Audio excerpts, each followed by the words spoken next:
Losing important chat history on your Line app can be frustrating, but don't worry, there's a simple way to get it back. In this video, we'll show you how to restore your Line chat history on your iPhone using iPhone Chatback for Line.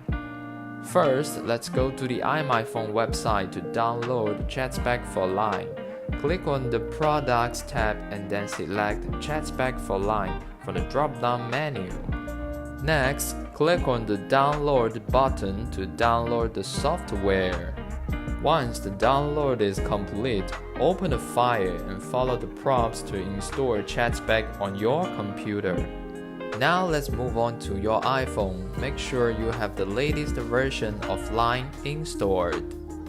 Next, connect your iPhone to your computer using a lightning cable.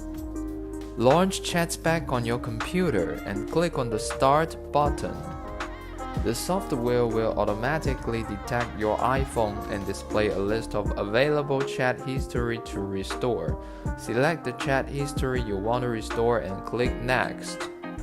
Chatback will now begin restoring your selected chat history. This may take a few minutes, so be patient.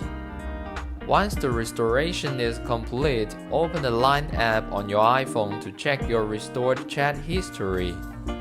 And that's it, you will successfully restore your Line chat history using iPhone Chatback. Thanks for watching.